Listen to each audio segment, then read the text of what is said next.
الحمدللہ وکفا وسلام علی عبادہ الذین اصطفیٰ اما بعد۔ پارہ نمبر 10 کے شروع میں بتلایا گیا کہ مال غنیمت کا 5واں حصہ رسول اکرم صلی اللہ علیہ وسلم آپ کے قرابت داروں، یتیموں، مسکینوں اور مسافروں کا ہے۔ باقی 4 حصے مجاہدین کے درمیان تقسیم کیے جائیں گے۔ اللہ رب العزت نے قوموں کے عروج و زوال کا ناقابل تردید ضابطہ بھی بیان فرمایا کہ جو قوم اپنی عملی زندگی میں تنزلی کا شکار ہو جائے، اللہ ایسی قوم کے عروج کو ختم کر کے زوال کی کھائیوں میں گرا دیتے ہیں۔ قوموں کا عروج و زوال عملی زندگی پر منحصر ہے۔ علامہ اقبال نے فرمایا، خدا نے آج تک اس قوم کی حالت نہیں بدلی، نہ ہو جس کو خیال آپ اپنی حالت کے بدلنے کا۔ شیطان غزوہ بدر کے موقع پر سراقہ ابن مالک کے روپ میں میدان میں کافروں کے ساتھ شریک تھا اور کافروں کو لڑائی پر اکسا رہا تھا۔ جب اللہ رب العزت نے جبرائیل علیہ السلام کی قیادت میں فرشتوں کی جماعت کو بھیجا تو شیطان فرار ہونے لگا۔ کافروں نے پوچھا کہ تم تو ہمیں فتح کی نوید سنا رہے تھے، کہاں جا رہے ہو؟ تو کہا کہ میں وہ دیکھ رہا ہوں جو تم نہیں دیکھ رہے۔ اللہ رب العزت کی پکڑ سے مجھے ڈر لگتا ہے، مجھے جانے دو۔ آیت نمبر 60 میں دفاعی قوت مضبوط رکھنے کا حکم دیا گیا ہے، کیونکہ وہی قومیں ہمیشہ محفوظ رہتی ہیں جو بہادر ہوں، جرأت مند ہوں، دفاعی قوت میں مضبوط تر ہوں۔ اس لیے ہدایت دی گئی کہ مادی، عسکری اور روحانی تینوں اعتبار سے ہمہ وقت تیاری مکمل رکھیں اور اس مقصد کے لیے جتنا مال خرچ کریں اللہ رب العزت بہتر بدلہ دیں گے۔ غزوہ بدر میں تو مادی تیاری مکمل نہ تھی، لیکن فتح کے پیچھے اصل روحانی قوت تھی۔ اللہ رب العزت کی طرف سے فرشتوں کی صورت میں مدد بھی اتری تھی، لیکن آئندہ کے مسلمانوں کو حکم دیا گیا کہ حالات اور ضروریات کے مطابق پوری تیاری کریں۔ اسلحہ اور ساز و سامان اس قدر ہونا چاہیے کہ دشمن دیکھ کر اس پر رعب طاری ہو جائے اور وہ اسلامی لشکر کے سامنے آنے کی جرأت نہ کر سکے۔ آیت نمبر 68 میں بتلایا گیا کہ جنگ بدر میں 70 مشرکین گرفتار ہوئے۔ نبی اکرم صلی اللہ علیہ وسلم نے عادت کے مطابق فیصلہ کرنے کے لیے صحابہ کرام سے مشورہ کیا تو حضرت عمر فاروق رضی اللہ تعالیٰ عنہ اور دیگر صحابہ کرام کی رائے یہ تھی کہ انہیں قتل کر دیا جائے، جبکہ حضرت ابوبکر صدیق رضی اللہ تعالیٰ عنہ اور دیگر صحابہ کرام کی رائے تھی کہ فدیہ لے کر چھوڑ دیا جائے۔ حضور صلی اللہ علیہ وسلم نے اسی رائے کو پسند فرمایا اور رہا کر دیا۔ تو اللہ رب العزت کا قرآن اترا کہ اگر اللہ رب العزت کا حکم نہ ہو چکا ہوتا تو اس فدیے کے بدلے میں جو تم نے لیا ہے اللہ کا عذاب تم پر اتر جاتا۔ آگے سورۃ التوبہ ہے۔ جزیرہ عرب کا سیاسی مذہبی مرکز مکہ مکرمہ تھا۔ جب تک قریش مکہ پر قابض تھے سارا عرب ان کے ساتھ تھا۔ 8 ہجری میں مسلمانوں نے مکہ مکرمہ کو فتح کر لیا تو اب قیادت مسلمانوں کے ہاتھ میں آ گئی۔ عرب قبائل کی اکثریت نے اسلام قبول کر لیا۔ مدینہ منورہ باقاعدہ اور مضبوط سلطنت بن گیا۔ جب اسلام جزیرۃ العرب پر غالب آ گیا تو اس وقت کی سب سے بڑی طاقت روم نے مدینہ منورہ پر حملہ کر کے اسلامی حکومت کو ختم کرنے کا پروگرام بنا لیا۔ تو حضور صلی اللہ علیہ وسلم 9 ہجری ماہ رجب میں 30,000 کا لشکر لے کر روم کی سرحد تبوک پر پہنچے۔ 20 دن قیام فرمایا۔ اس سفر کو غزوہ تبوک بھی کہا جاتا ہے۔ قیصر روم نے مسلمانوں کی یہ جرأت دیکھ کر میدان میں آنے سے انکار کر دیا۔ یہ غزوہ سخت گرمی کے زمانے میں پیش آیا، سفر بھی طویل تھا، پھل پکے ہوئے تھے اور صحابہ کرام کا اہم ذریعہ معاش یہ پھل ہی تھا۔ سپر پاور سے مقابلہ تھا اور اہل ایمان کے اخلاص کا امتحان تھا۔ یہ بات ذہن نشین رکھیں کہ سورہ توبہ کے 2 بنیادی ہدف ہیں۔ نمبر 1 مشرکین اور اہل کتاب سے جہاد کے احکام بیان کرنا، اور نمبر 2 اہل ایمان اور اہل نفاق کے درمیان فرق واضح کرنا۔ سورت کے ابتدا میں ان معاہدات کا ذکر ہے جو مسلمانوں نے مشرکین کے ساتھ کیے۔ یہ معاہدے توڑتے رہے، خلاف ورزی کی، تو یہ بات بیان کر دی گئی کہ اب وعدوں کی جو مدت ہے وہ 4 ماہ ہے۔ اسلام کی ترقی کو روکنے کے لیے چونکہ مشرکین یہودیوں کے ساتھ بھی گٹھ جوڑ کرتے تھے، تو مشرکین اور اہل کتاب دونوں سے جہاد کی اجازت دے دی گئی اور حکم دے دیا گیا کہ جیسے کافر موقع پاتے ہی مسلمانوں کو تکلیف دینے سے باز نہیں رہتے، ایسے ہی مسلمانوں کو چاہیے کہ کافر جہاں بھی ملے انہیں قتل کر دیا جائے۔ آیت نمبر 24 میں 8 دنیاوی محبتیں اور 3 دینی محبتیں ذکر کی ہیں اور دعوت دی ہے کہ اپنا دل کا ترازو بنائیں، اور ایک پلڑے میں دنیا کی 8 محبتیں، والدین، بیٹوں، بھائیوں، بیویوں، رشتہ داروں، مال، کاروبار اور گھر کی محبت رکھیں، اور دوسرے پلڑے میں دین کی 3 محبتیں، اللہ، رسول اور جہاد کی محبت رکھو۔ اگر دنیاوی محبتوں والا پلڑا وزنی ہو جائے اور دینی محبتوں والا ہلکا پڑ جائے تو یہ ایمان نہیں ہے، یہ فسق ہے، ایسا بندہ مومن نہیں ہے، فاسق ہے، پھر مرنے کا انتظار کرو۔ غزوہ حنین کی کچھ تفصیلات کا آگے ذکر ہے۔ اصول بتلایا گیا کہ مسلمانوں کا ہمیشہ طرز عمل یہ رہا ہے کہ اگرچہ وسائل کی کمی ہو، افرادی قوت کم ہو، لیکن پھر بھی وہ اللہ کے حکم کے کاربند ہوتے ہیں اور اللہ تعالیٰ کی غیبی نصرت کے طلبگار رہتے ہیں۔ غزوہ حنین میں مسلمانوں کی تعداد اور اسلحہ بہت زیادہ تھا، 12,000 کی تعداد تھی۔ مسلمانوں کے دلوں میں فخر کی کیفیت پیدا ہو گئی، ہم بہت زیادہ ہیں تعداد میں، شکست ناممکن ہے۔ تو میدان جنگ میں قبیلہ حوازن کے ماہر تیر اندازوں نے اچانک حملہ کیا، مسلمانوں کے قدم اکھڑ گئے۔ نبی اکرم صلی اللہ علیہ وسلم گھوڑے سے خود اترے اور پورے وقار اور شجاعت کے ساتھ ڈٹے رہے۔ حضور صلی اللہ علیہ وسلم کی استقامت کو دیکھ کر صحابہ کرام کے حوصلے بلند ہوئے، واپس پلٹے، اللہ رب العزت سے مدد مانگی، یوں مسلمانوں کو غلبہ اور فتح حاصل ہوئی۔ دراصل مسلمانوں کے دلوں میں یہ بات راسخ کرنا تھی کہ جنگوں میں فتح وسائل کی کثرت کی وجہ سے نہیں ہوا کرتی، بلکہ اللہ کے حکم اور اس کی مدد سے ہوا کرتی ہے۔ سورۃ توبہ کا دوسرا ہدف منافقین کی علامات اور ان کی بدباطنیوں کا ذکر کرنا۔ اس سورت کے نازل ہونے سے پہلے منافقین نے اپنے آپ کو اسلام کے زبانی دعوے کے پردے میں چھپا رکھا تھا، لیکن اس سورت کے نازل ہونے کے بعد ہر ایک جان گیا منافق کون ہے، مخلص مومن کون ہے۔ غزوہ تبوک میں منافق شریک نہ ہوئے، مختلف ہینے اور بہانے عذر پیش کرتے رہے۔ جب حضور صلی اللہ علیہ وسلم واپس آئے تو قسمیں کھا کھا کر عذر پیش کرنے لگے، ہم تو کمزور تھے، ہمت نہیں تھی، اگر ہم میں طاقت ہوتی تو ضرور شریک ہوتے۔ نمبر 2، ان کے دلوں میں مسلمانوں کے لیے بغض اور حسد ہے۔ مسلمانوں کو فتح نصیب ہوتی ہے تو یہ پریشان ہو جاتے ہیں، اگر مصیبت میں مسلمان پڑ جاتے ہیں تو یہ دیکھ کر خوش ہوتے ہیں۔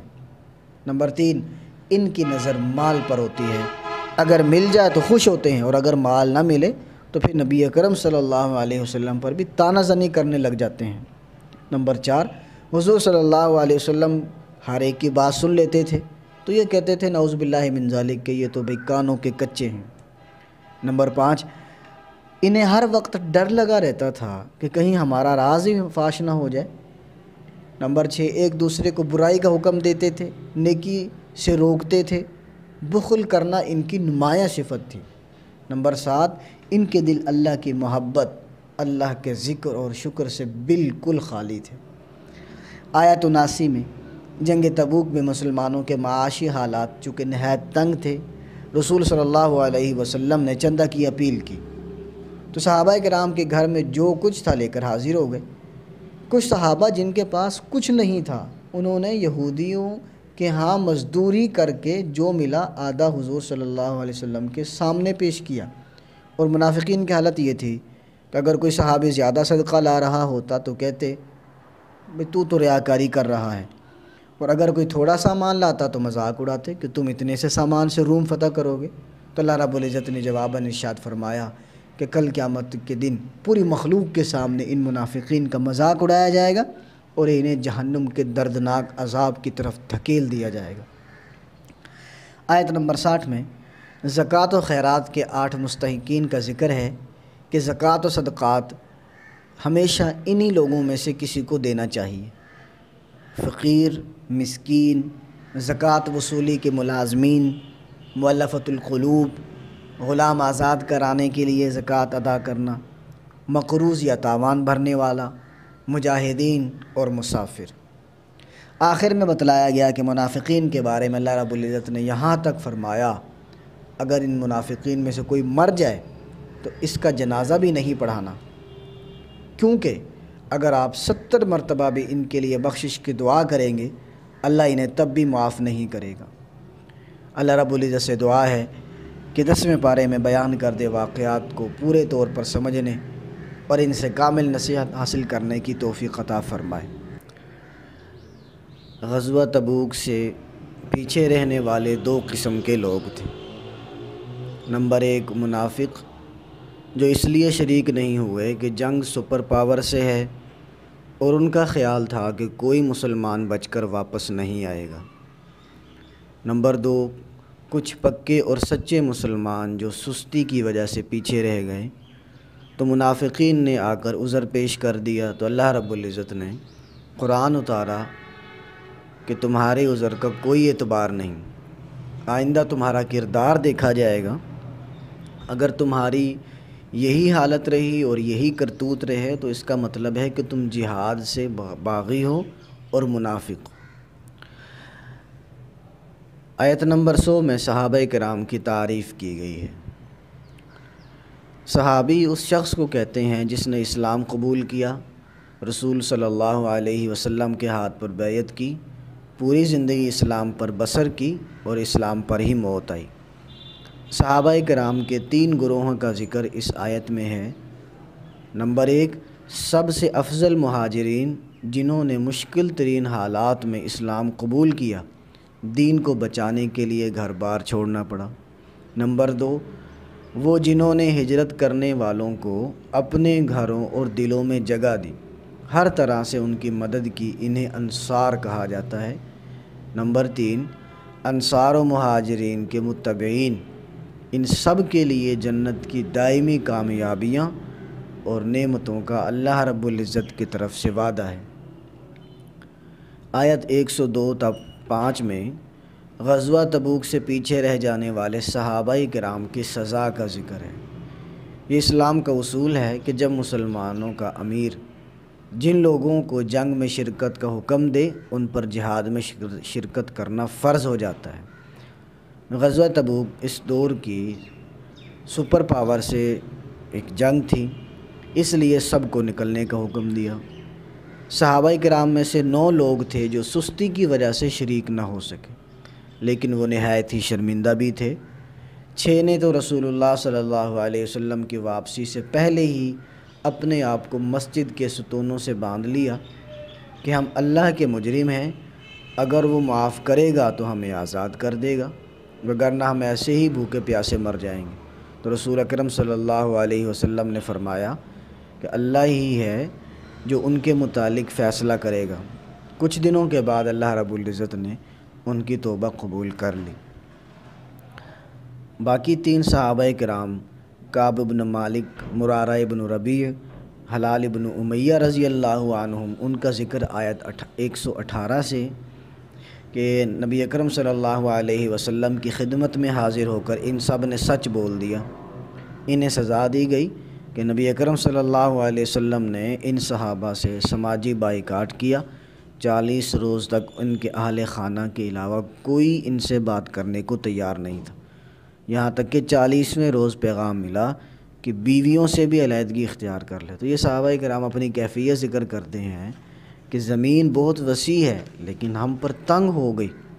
پھر 50 دن مکمل ہوئے تو اللہ رب العزت نے ان 3 صحابہ کرام کی توبہ قبول کی۔ آیت 107 میں بتلایا گیا کہ مسلمانوں نے عبادات اور اعمال خیر کے لیے مسجد بنائی قباء کے اندر، تو کافروں منافقوں نے مسلمانوں کے خلاف سازشوں کے لیے مدینہ سے باہر قباء کے علاقے میں ایک سازشی مرکز قائم کر لیا اور اسے مسجد کا نام دیا، اور انہیں عیسائی حکومت روم سے براہ راست تعاون تھا، مکمل روابط تھے ان کے ساتھ۔ تو انہوں نے حضور صلی اللہ علیہ وسلم سے کہا کہ آپ افتتاح کریں، لیکن اللہ رب العزت نے منع فرمایا کہ یہ مسجد نہیں بلکہ اللہ اور اس کے رسول سے جنگ کرنے والوں کے لیے سازشوں کا مرکز ہے۔ پھر نبی اکرم صلی اللہ علیہ وسلم نے بعض صحابہ کرام کو بھیجا اور اس مسجد کو آگ لگوا دی۔ معلوم یہ ہوا کہ بعض اوقات اگر بظاہر نیک کام منفی مقاصد کے لیے کیا جائے تو اللہ کے ہاں وہ قبول نہیں ہے۔ دوسری بات یہ معلوم ہوئی کہ اگر اسلامی معاشرہ میں فتنہ و فساد پھیلانے کے لیے مسجد بھی تعمیر کی جائے تو اس کا تقدس تسلیم نہیں ہے۔ تیسری بات یہ معلوم ہوئی کہ یہود و نصارہ مسلمانوں میں پھوٹ ڈالنے کے لیے مذہبی رنگ میں کوشش کرتے ہیں اور ایسی کارروائیوں کی سرپرستی کرتے ہیں۔ آیت نمبر 112 میں اہل ایمان کی 9 صفات ذکر کی گئی ہیں جو ہر مومن کے اندر ہونی چاہیے۔ نمبر 1، عبادت کرنے والے ہوں، اللہ کی حمد کرنے والے ہوں، روزہ رکھنا، رکوع کرنا، سجدہ کرنا، نیکی کا حکم دینا، برائی سے روکنا اور اللہ کی قائم کردہ حدود کی حفاظت کرنا۔ آیت 117-18 میں اہل ایمان کو 4 باتوں کی تاکید کی گئی ہے۔ نمبر 1، اعلانیہ و پوشیدہ طور پر ہر صورت میں تقوی کو لازم پکڑیں۔ نمبر 2، منافقین سے دور رہیں اور سچے لوگوں کو دوست بنائیں۔ نمبر 3، رزق کی تنگی ہو، رزق میں کشادگی ہو، دونوں صورتوں میں اللہ اور اس کے رسول کو ہی ترجیح دیں۔ نمبر 4، ہر قسم کی عبادات و اطاعت کا اجر اللہ سے ملے گا، جتنی زیادہ مشقت ہوگی اجر اسی قدر زیادہ ہوتا چلا جائے گا۔ اور آخر میں ذکر کیا گیا کہ اسلام کو اس وقت وسعت دینے کے لیے جہاں رکاوٹیں تھیں تو جہاد کی ضرورت تھی، وہیں اسلام کو ان بنیادوں کی بھی ضرورت تھی جن پر اسلامی مملکت کی عمارت کھڑی کی جا سکے۔ اس مقصد کے لیے شرعی احکام مستقل نازل ہو رہے تھے اور حضور صلی اللہ علیہ وسلم مستقبل کے مدرس، مربی، معلم، قاضی، حاکم اور منتظم تیار کرنے میں مصروف تھے۔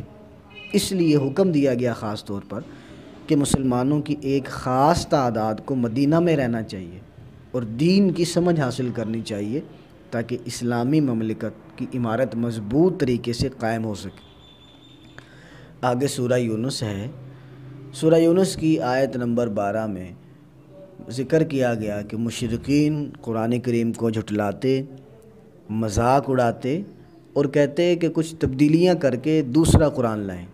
تو جواب میں نبی اکرم صلی اللہ علیہ وسلم نے فرمایا کہ میں نے تمہارے درمیان اپنی عمر کا ایک بڑا حصہ 40 سال گزارے ہیں، کبھی تم نے جھوٹ بولتے ہوئے سنا، کسی استاد سے علم حاصل کرتے ہوئے دیکھا، تو پھر میں کیسے یکایک جھوٹ بولنا شروع کر سکتا ہوں؟ جب میں نے کبھی انسانوں پر جھوٹ نہیں بولا تو اللہ رب العزت پر جھوٹ بولنے کی جرت کیسے کر سکتا ہوں؟ یہ کلام میں خود کیسے بنا سکتا ہوں؟ یہ میرے رب کا ہی کلام ہے۔ قرآن مجید کی شان بیان کرتے ہوئے آگے فرمایا کہ یہ عظیم نصیحت ہے، تمہارے رب کی طرف سے ہے، یہ دلوں کی بیماریاں، بغض، حسد، کینہ، تکبر وغیرہ کے لیے شفا ہے اور ایمان والوں کے لیے ہدایت اور رحمت ہے۔ قرآن کریم کے انکار کرنے کی وجہ دراصل یہ ذکر کی گئی ہے کہ مشرکین قرآن کریم کا انکار اس لیے کرتے تھے، وہ کہتے تھے کہ یہ ہمارے ان نظریات کے خلاف ہے جو ہمارے باپ دادا کی طرف سے چلے آ رہے ہیں۔ اسی لیے انہوں نے مطالبہ کیا کہ اگر آپ چاہتے ہیں کہ ہم تم پر ایمان لے آئیں تو قرآن کریم کو ہمارے نظریات کے مطابق بدل دیں۔ آگے ایک انسانی فطرت جو کمزوری ہے انسان کی وہ ذکر کی گئی ہے کہ تکلیف پہنچے تو پھر کھڑا ہو، بیٹھا ہو، لیٹا ہو، ہر حال میں رب کو پکارتا ہے، اور تکلیف ختم ہو جائے تو ایسا ہو جاتا ہے جیسے تکلیف پہنچی ہی نہیں، اس نے تو کبھی رب کو پکارا ہی نہیں ہے۔ آخری آیات میں بیان ہوا ہے کہ سرکش قوموں میں سے صرف قوم یونس ہی ایسی تھی جو عذاب الہی آنے سے پہلے ہی ایمان لے آئی۔ دراصل واقعہ یہ تھا کہ حضرت یونس علیہ السلام اپنی قوم سے مایوس ہو کر اللہ کے عذاب کو یقینی دیکھ کر نینوا کی سرزمین چھوڑ کر چلے گئے، سمندر کی طرف گئے، کشتی میں سوار ہوئے تو سمندر کی نظر ہو گئی، مچھلی نے نگل لیا، پھر ایک عرصہ کے بعد مچھلی کے پیٹ سے زندہ نکل آئے۔ ادھر ان کی قوم کے مرد، عورتیں، بچے، بوڑھے صحرا کی طرف سب نکل گئے، اللہ سے سچی توبہ کی، سچا ایمان قبول کیا، جس کی وجہ سے ان پر سے اللہ رب العزت کا عذاب ٹل گیا۔ اللہ رب العزت مجھے اور آپ کو قرآنی احکامات و تعلیمات کے مطابق زندگی گزارنے کی توفیق عطا فرمائے۔ 11ویں پارے کے آخر میں سورہ ہود کی ابتدا ہو چکی۔ یہ صورت مکی ہے۔ اس صورت میں دیگر انبیاء کے علاوہ قوم عاد اور ان کی طرف مبعوث کیے گئے نبی حضرت ہود علیہ السلام کا تذکرہ ہے۔ پارہ نمبر 12 کی ابتدائی آیات میں اللہ رب العزت نے فرمایا کہ زمین پر چلنے والے ہر جانور کا رزق اللہ کے ذمے ہے۔ انسان کی تخلیق کا مقصد بتلایا کہ انسان کے خیر و شر کی آزمائش ہے۔ انسان کی خود غرضی بیان کی کہ اللہ اگر کوئی نعمت عطا کرے تو شکر ادا نہیں کرتا، لیکن نعمت اگر چھن جائے تو نا امید اور نا شکرہ ہو جاتا ہے۔ منکرین قرآن کو چیلنج دیا گیا کہ اگر واقعی قرآن انسانی کلام ہے تو اس جیسی 10 صورتیں بنا لاؤ۔ منکرین قرآن کو 3 بار چیلنج کیا گیا۔ پہلی مرتبہ پورے قرآن کا چیلنج دیا گیا کہ اس پورے قرآن کی مثل لاؤ۔ دوسرے نمبر پر قرآن جیسی 10 صورتوں کو چیلنج دیا گیا کہ 10 صورتیں بنا لاؤ۔ تیسرے نمبر پر سورۃ البقرہ میں قرآن کریم جیسی صرف ایک صورت لانے کا چیلنج دیا گیا، لیکن وہ ان تمام چیلنجز سے عاجز رہے۔ آگے انسانوں کے 2 گروہوں کا ذکر ہے۔ پہلا گروہ وہ ہے جن کی زندگی کا مقصد اور جد و جہد صرف دنیا ہے، وہ اس دنیا کو زیادہ سے زیادہ آرام دہ بنانے کی فکر میں لگے رہتے ہیں، آخرت کی یاد ہی نہیں آتی۔ اور دوسرا گروہ وہ جو دنیا کے لیے بھی تگ و دو کرتا ہے مگر کوششوں کا محور آخرت ہے۔ قرآن کریم نے پہلے گروہ کو اندھا اور بہرا کہا ہے اور دوسرے گروہ کو بینا اور سننے والا کہا ہے۔ اسی پارے میں بطور خاص ان اقوام کا ذکر ہے جو اپنی نافرمانیوں کی وجہ سے اللہ کے غضب کا نشانہ بنی۔ حضرت نوح علیہ السلام کی قوم میں اونچی سوسائٹی کے لوگ، سردار اور ارباب اقتدار کہنے لگے کہ آپ ہمارے جیسے عام انسان ہیں اور آپ کا ساتھ دینے والے معاشرے کے نچلے طبقے کے لوگ ہیں، دنیا کے اعتبار سے کوئی خوبی آپ بتلائیں جس کی وجہ سے تم پر ایمان لے آئے۔ اور یہ کہتے تھے نعوذ باللہ من ذالک کہ تم تو جھوٹے معلوم ہوتے ہو۔ قوم عاد، ثمود، قوم لوط، مدین کی ہلاکت کا تذکرہ کرنے کے بعد اللہ رب العزت نے بڑا بصیرت افروز تبصرہ کیا ہے کہ ان قوموں کو عذاب دے کر اللہ رب العزت نے ان پر ظلم نہیں کیا، بلکہ شرک کی راہ اختیار کرنے کی وجہ سے خود انہوں نے اپنے اوپر ظلم کیا ہے۔ اور اسی آیت کے آگے بتلایا گیا کہ ان تمام واقعات کے ذکر کرنے کا مقصد نبی اکرم صلی اللہ علیہ وسلم کی نبوت کی صداقت اور قرآن کریم کے معجزہ ہونے کو ثابت کرنا ہے، کیونکہ مشرکین جانتے ہیں کہ نبی اکرم صلی اللہ علیہ وسلم امی ہیں، لکھنا پڑھنا نہیں جانتے، نہ کسی کی شاگردی اختیار کی، لیکن پھر بھی اتنی باریکی اور درستگی کے ساتھ واقعات کو بیان کرنا یہ وحی الہی کے بغیر ناممکن ہے۔ آخری آیات میں یاد دہانی کرائی گئی ہے کہ سابقہ رسولوں کے واقعات بیان کرنے کا مقصد نبی اکرم صلی اللہ علیہ وسلم اور اہل ایمان کے لیے تسلی، ثابت قدم رہنے کا سبق دینا ہے۔ آپ کو خصوصی طور پر استقامت کا حکم دیا گیا ہے۔ استقامت وہ صفت ہے جو اللہ کے مخصوص بندوں کو حاصل ہوتی ہے۔ استقامت کا مطلب ہے پوری زندگی ان تعلیمات کے مطابق گزاری جائے جن کا اللہ نے حکم دیا ہے۔ حضرت ابن عباس رضی اللہ تعالیٰ عنہ فرماتے ہیں کہ رسول اکرم صلی اللہ علیہ وسلم پر اس استقامت والی آیت سے سخت آیت کوئی نہیں اتری۔ صحابہ کرام نے ایک موقع پر حضور صلی اللہ علیہ وسلم کی داڑھی مبارک میں چند سفید بال دیکھے تو عرض کیا، یا رسول اللہ، بڑھاپا تیزی سے آ رہا ہے؟ تو آپ علیہ الصلوۃ والسلام نے فرمایا مجھے ہود اور اس جیسی دوسری صورتوں نے بوڑھا کر دیا ہے۔ آیت نمبر 116 کے مطالعہ سے پتہ چلتا ہے کہ کسی قوم پر عذاب اس وقت تک نازل نہیں ہوتا جب تک اس میں دو خرابیاں نہ پیدا ہو جائیں۔ نمبر 1، اس قوم میں ایسے درد مند اور ہوش مند لوگ نہیں رہتے جو انہیں فتنہ و فساد سے منع کریں۔ نمبر 2، دوسری خرابی یہ ہے کہ وہ قوم حد سے زیادہ عیش پرستی اور گناہوں میں مست ہو جاتی ہے۔ جب یہ دو خرابیاں پیدا ہو جائیں تو اللہ رب العزت ایسی قوم پر عذاب مسلط کر دیتے ہیں۔ آگے سورہ یوسف ہے۔ سورہ یوسف نبوی زندگی کے 12ویں سال مکہ مکرمہ میں نازل ہوئی۔ اس صورت میں حضرت یوسف علیہ السلام کا واقعہ بڑے منفرد انداز اور ترتیب سے بیان ہوا ہے، اور پوری صورت میں ایک ہی واقعہ ذکر ہوا ہے۔ اس مناسبت سے اس کا نام یوسف رکھ دیا۔ قرآن کریم نے اسے احسن القصص یعنی واقعات میں سے بہترین واقعہ کہا ہے، کیونکہ جتنی عبرتیں اور نصیحتیں اس واقعہ میں ہیں شاید کسی اور واقعہ میں ہوں۔ اس میں دین بھی ہے، عقیدہ توحید اور فقہ بھی ہے، سیرت و سوانح بھی ہے، خوابوں کی تعبیر بھی ہے، سیاست و حکومت کے رموز بھی ہیں، انسانی نفسیات بھی ہیں، معاشی خوشحالی کی تدبیریں بھی ہیں، زہد و تقوی بھی ہے، اور انبیاء و صالحین کا تذکرہ بھی ہے۔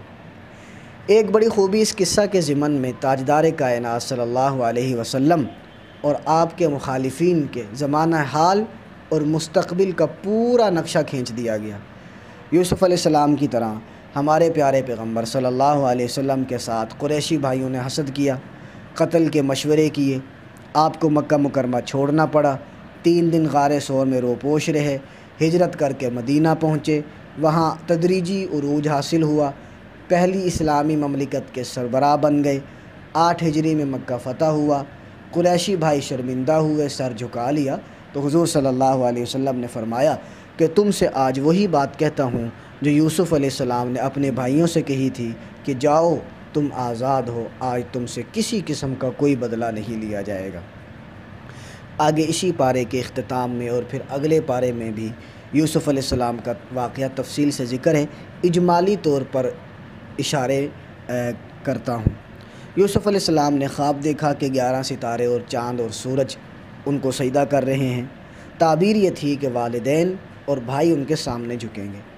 بھائیوں نے حسد میں آ کر قتل کا پروگرام بنایا، والد کو راضی کر کے جنگل میں لے گئے، انہیں کنویں میں پھینک دیا، کپڑوں کو جانور کے خون میں رنگ کر لے آئے اور کہا کہ ہمارے بھائی یوسف کو تو بھیڑیا کھا گیا۔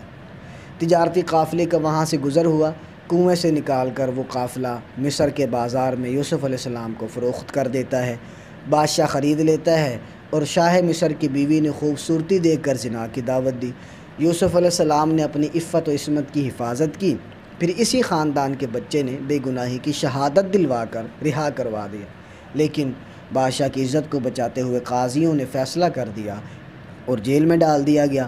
وہاں 2 قیدیوں نے اپنا خواب بیان کیا۔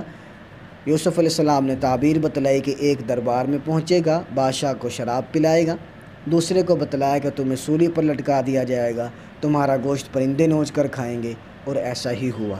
انہیں وہاں دعوت توحید بھی دی۔ پھر بادشاہ نے خواب دیکھا کہ 7 دبلی گائیں، 7 تندرست گائیں جنہیں کھا رہی ہیں، فصل کے 7 خوشے سرسبز ہیں اور 7 خشک ہیں۔ آپ نے تعبیر بتلائی کہ 7 سال تم پر سرسبزی و شادابی کے آئیں گے اور پھر 7 سال قحط کے ہوں گے۔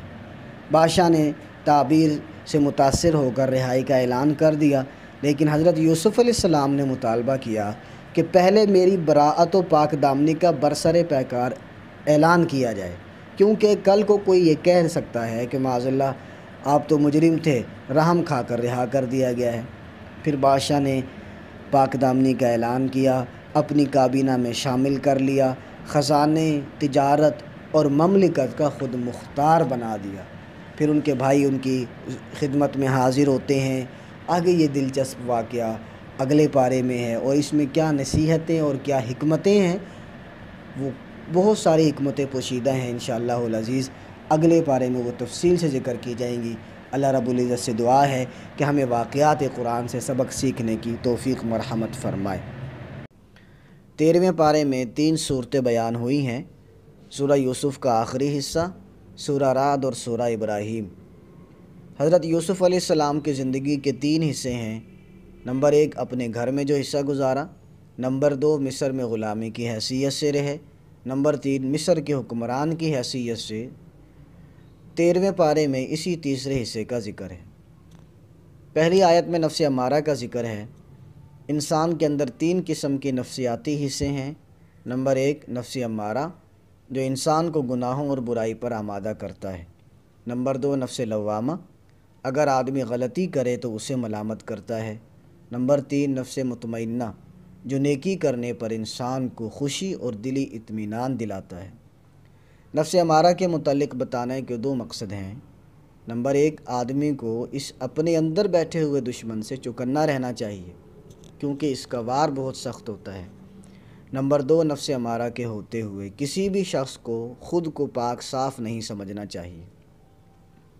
اسی طرح ذکر کیا گیا کہ بادشاہ نے سیدنا یوسف علیہ السلام کو حکومت میں رہ کر خدمات انجام دینے کی خواہش کا اظہار کیا، تو انہوں نے کہا کہ مجھے زمین کے خزانوں پر مقرر کر دیں۔ پھر زرعی نظام کو بڑی توجہ سے چلایا۔ پوری دنیا میں قحط سالی تھی، لیکن ان حالات میں مصر کی معیشت انتہائی مضبوط اور مستحکم تھی۔ اسی سے علماء نے اصول نکالا کہ اگر کسی شخص کے سوا کوئی اور عہدے کا اہل نہ ہو تو اہل شخص اپنے آپ کو پیش کر سکتا ہے اور عہدے کا مطالبہ کر سکتا ہے۔ قرآن کریم میں ذکر کردہ واقعات کی حیثیت صرف واقعہ کی نہیں ہوتی، بلکہ اصل چیز اس واقعے میں موجود عبرتیں اور نصیحتیں ہوتی ہیں۔ سیدنا یوسف علیہ السلام کے واقعہ سے ہمیں کچھ نصائح اور کچھ عبرتیں ملتی ہیں۔ نمبر 1 بعض اوقات انسان پر آنے والی مصیبت راحت تک پہنچنے کا ذریعہ بن جاتی ہے۔ یوسف علیہ السلام کو کنویں میں ڈالا گیا، غلاموں کی منڈی میں فروخت کیا گیا، جیل کی کوٹھڑی میں بند رہے، لیکن آخر میں مصر کے حکمران بنے اور دینی اور دنیاوی عزت نصیب ہوئی۔ نمبر 2 حسد ایسی خطرناک بیماری ہے، اگر سگے بھائیوں میں بھی پیدا ہو جائے تو اس کے نتائج خطرناک ہوتے ہیں۔ نمبر 3 اچھے اخلاق، اعلیٰ اوصاف اور بہتر تربیت اپنا رنگ دکھاتی ہے۔ اسی کا نتیجہ تھا کہ یوسف علیہ السلام مصائب کے سامنے مضبوطی سے کھڑے رہے۔ عفت و پاک دامنی ساری بھلائیوں کا سرچشمہ ہے۔ دین پر جمے رہنے والوں کو ایک نہ ایک دن عزت و احترام مل کر رہتا ہے، اور حق کو جتنا چھپایا جائے وہ ظاہر ہو کر رہتا ہے۔ نمبر 5 مرد و عورت کا تنہائی کا ملنا فتنے کا باعث ہوتا ہے۔ نہ زلیخا کو خلوت میسر آتی، نہ برائی کا منصوبہ کرتی۔ ترمذی اور نسائی کی حدیث ہے، نبی اکرم صلی اللہ علیہ وسلم نے فرمایا، جب مرد و عورت تنہائی میں ملتے ہیں تو ان کے ساتھ تیسرا فرد شیطان ہوتا ہے۔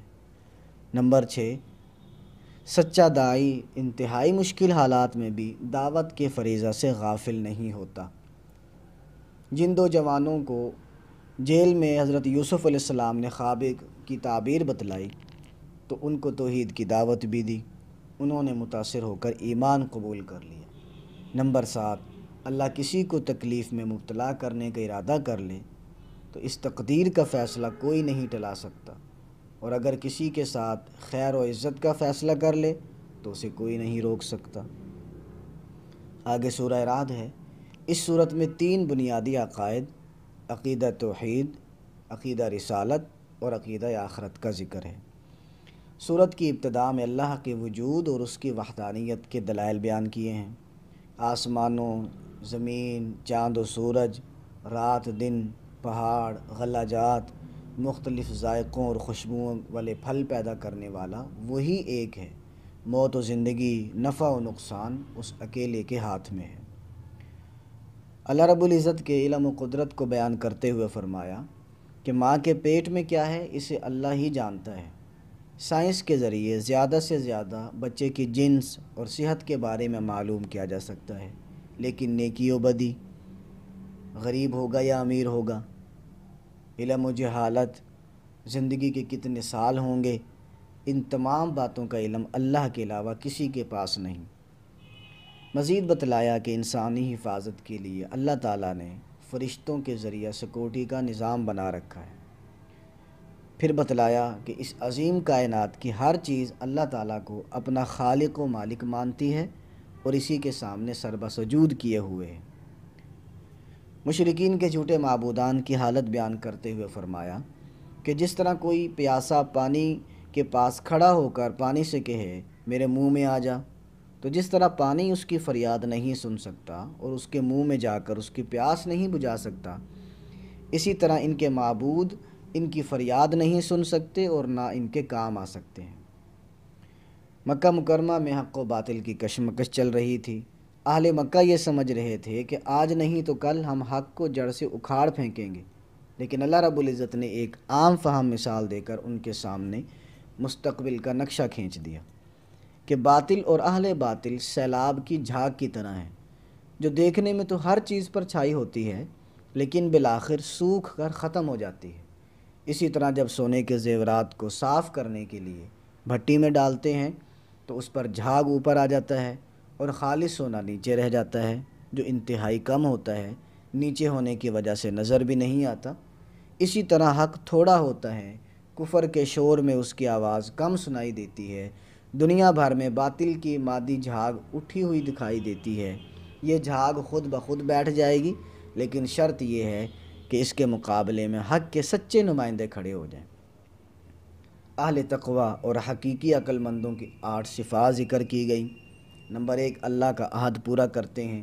نمبر 2، جن رشتوں کو اللہ نے جوڑنے کا حکم دیا ہے انہیں جوڑ کر رکھتے ہیں۔ نمبر 3، اپنے رب سے ڈرتے ہیں۔ نمبر 4، برے حساب سے خوف کھاتے ہیں۔ نمبر 5، اللہ کی رضا کے لیے صبر کرتے ہیں۔ نمبر 6، نماز قائم کرتے ہیں۔ نمبر 7، اللہ کے دیے ہوئے مال میں سے خفیہ اور اعلانیہ طور پر خرچ کرتے ہیں۔ نمبر 8، برائی کا جواب بھلائی اور اچھائی سے دیتے ہیں۔ مزید آگے بدبخت لوگوں کی 3 نمایاں علامات ذکر کی ہیں۔ نمبر 1، اللہ کے عہد کو توڑ دیتے ہیں۔ نمبر 2، جن رشتوں کو اللہ نے باقی رکھنے کا حکم دیا وہ انہیں ختم کرتے ہیں۔ نمبر 3، زمین میں فساد پھیلاتے ہیں۔ آگے ذکر کیا کہ دنیا کے بڑے بڑے مالدار تمام تر سہولتیں ہونے کے باوجود پریشان حال، مایوسی اور ڈپریشن کا شکار رہتے ہیں۔ وہ دلی سکون کے لیے مزید عیاشی کا بندوبست کرتے ہیں، مگر ان کی ڈپریشن بڑھ جاتی ہے۔ وجہ یہ ہے کہ خالق کائنات نے دنیاوی نعمتوں میں سکون رکھا ہی نہیں ہے۔ اصل سکون وہ جسم کا نہیں بلکہ روح کا ہے، اور روحانی سکون صرف ذکر الہی یعنی اللہ رب العزت کو یاد کرنے میں ہے۔ آگے سورہ ابراہیم ہے۔ سورہ ابراہیم مکہ میں آپ کے آخری دور میں نازل ہوئی، جب مشرکین اپنی طاقت کے بل بوتے پر رسول اکرم صلی اللہ علیہ وسلم کو مکہ سے نکالنے کی منصوبہ بندی کر رہے تھے۔ شروع میں بتلایا گیا کہ قرآن مجید کوئی قصے کہانیوں کی کتاب نہیں، اس سے تو منہ پھیرنے کی ضرورت نہیں ہے، اگر منہ پھیرو گے تو کوئی فرق نہیں پڑے گا، کیونکہ یہ کتاب تو لوگوں کو تاریکی سے نکالتی ہے اور روشنی کی طرف رہنمائی کرتی ہے۔ اور صرف یہی نہیں، قرآن کریم سے پہلے تورات بھی اسی مقصد کے لیے نازل کی گئی تھی۔ اللہ رب العزت نے مزید آگے ایک اصول ذکر کیا کہ اہل مکہ رسول اکرم صلی اللہ علیہ وسلم کے پیغام کو اس لیے رد کر رہے تھے کہ ان کے پاس مال و دولت وافر تھی، متکبر ہو گئے تھے، اسی وجہ سے وہ غریب صحابہ کرام کو نفرت کی نگاہ سے دیکھتے تھے، ان کے ساتھ بیٹھنا پسند نہیں کرتے تھے۔ تو اللہ نے اصول بیان کیا کہ سب سے بڑی نعمت ایمان ہے۔ اگر تم اللہ کے پیغام کو مان لو گے تو تمہاری مال و دولت میں اضافہ کر دیا جائے گا، وگرنہ اللہ تمہیں نعمتوں سے محروم کر کے بھوک اور خوف کے عذاب میں مبتلا کر دے گا۔ فرعون، قوم نوح، عاد اور ثمود کی تاریخ تمہارے سامنے ہے۔ انہیں بھی اللہ نے نعمتوں سے سرفراز کیا تھا، انہوں نے ناشکری کرتے ہوئے اللہ کی بات ماننے سے انکار کر دیا، تو ان کی تباہی و بربادی کی تاریخ تمہارے سامنے ہے۔ آیت 35 اور 37 میں ابراہیم علیہ السلام کی زندگی پر غور کرنے کی دعوت دی گئی ہے کہ وہ پیغام توحید کی وجہ سے آبائی وطن سے نکالے گئے۔ جب عراق سے نکلے تو خالی ہاتھ تھے، اللہ تعالیٰ نے توحید کی برکت سے سب کچھ عطا کر دیا۔ جب انہوں نے ایک تھیلا کھجور اور ایک مشکیزے کے ساتھ اپنی بیوی ہاجرہ اور بیٹے اسماعیل کو بے آباد وادی مکہ میں چھوڑا تو اللہ تعالیٰ سے ان کے لیے امن و رزق کی دعا کی۔ اللہ تعالیٰ نے اسی دعا کے سبب انہیں اور ان کی اولاد کو کس طرح نوازا کہ ہزاروں سال بعد تک آج تم اسی سے فائدہ اٹھا رہے ہو۔ اللہ رب العزت کی بارگاہ میں دعا ہے کہ وہ ہمیں اپنے انبیاء و مرسلین کی بتائی ہوئی راہوں پر چلنے کی اور حضور صلی اللہ علیہ وسلم کی سنتوں پر ڈھلنے اور ان پر چلنے کی توفیق عطا فرمائے۔